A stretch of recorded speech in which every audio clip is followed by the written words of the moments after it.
Hello there, Ray here, and today I would like to show you this cool invention, which is my automatic sea pickle farm that I designed. I built a sea pickle farm up on my Twitch stream. Now, I do notify people that I'm streaming through our Discord as well as following me on Twitter. Now, our Discord is the ProTech Discord, which has a whole bunch of other technical Minecraft community, and all the links will be down in the description. I discovered a lot of cool things about the sea pickle, so I'll go over here and show you what I learned. So the sea pickle will spread if it is underwater, and it will spread to other locations that are also underwater, so it won't spread to here or like here. It will spread in a diamond shape like this, but it'll only spread to coral that is live, so it won't spread to like this dead coral over here. It can spread to the same level in which it is on as well as one level lower, but it won't spread to one level higher. I used everything that I discovered to build this farm here. What we have is the main sea pickle on top of this red coral here, and it's being bone milled by this dispenser above, and then it is spreading down to this lower level, which has all this yellow coral. And what we have is water that is inside of these chests, and it's flowing over to here, right before the sea pickle in the center is being bone milled. That way there is water here. Then we have the pistons shortly after coming down and breaking off the sea pickles into items. And the items are being picked up by some hopper minecarts that are underneath. We have to have quite a few hopper minecarts because there is a lot of sea pickles that are produced by this farm. It is pretty outrageous. So above the farm we have a clock, and the clock is just going down into an observer, which is sending a pulse to all these pistons, and then after a short delay it will send a pulse to the dispenser. This allows it so that the pistons will first pulse and give time for the water to move into the area, and then it will allow the dispenser in the center to bone mill the pickle that we have in here.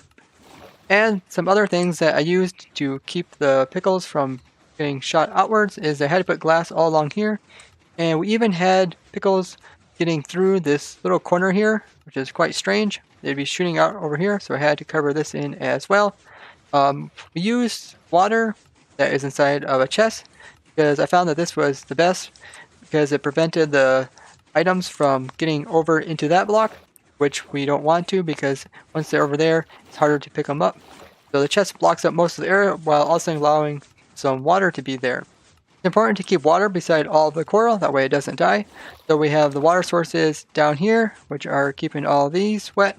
And we also have a water source inside this block, which is keeping the 4 inside coral wet, as well as also the top one here.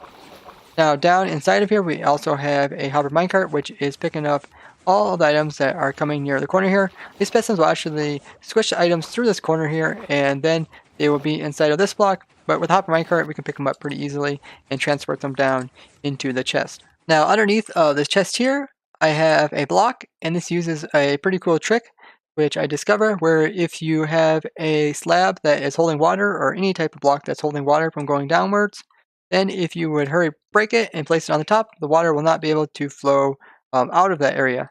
So it's a cool way to bud water there. If you would update this water, then the water would flow downwards. And if you don't want to do that, you can always put in a block underneath. The main reason for having that slab being a top slab is to prevent the items from getting squished between this chest and this coral block here. They can actually get shoved in between there and fall out the bottom. So we have to try to block all the areas so no items will squirt out. I did a 10-minute test seeing how much sea pickles we can get from this farm. You can see it almost filled up all 4 of these double chests, and I figure it's over 70,000 items per hour. That is a lot of sea pickles. You can get multiple sea pickles per one bone mill. And all these ones around here were just produced by a single bone mill, and if you go up here and look in the chest, you can see how much bone mill I used up in 10 minutes, and I figured that you get about 10 sea pickles just with one bone mill, so it's pretty efficient. A good use for all the sea pickles is to go ahead and smelt them up so that you can produce lime dye. Now, with this, it's a lot nicer because previously if you wanted to get lime dye, you would have to first smelt up cactuses to get green dye, and then convert the green dye over into lime dye by putting some bone meal with it. That means you have to kill skeletons, as well as you would have to also have a cactus farm, and then you end up smelting it either way. So here you can just smelt up sea pickles, and then you can automatically get lime dye without having to do the crafting. You could use the sea pickles as a light source underwater, but for having it on land, it's a little bit more difficult because you would first have to contain the water like this, then put the sea pickles in, and after doing all this work, you would pretty much just have same equivalent lighting as a torch. Sea pickles for days and days. Tell me what you guys think about this contraption down in the comments. So if you found this interesting, show me the like and share it with others. If you'd like to see more contraptions like this, subscribe and don't forget to hit the bell button. Bye bye!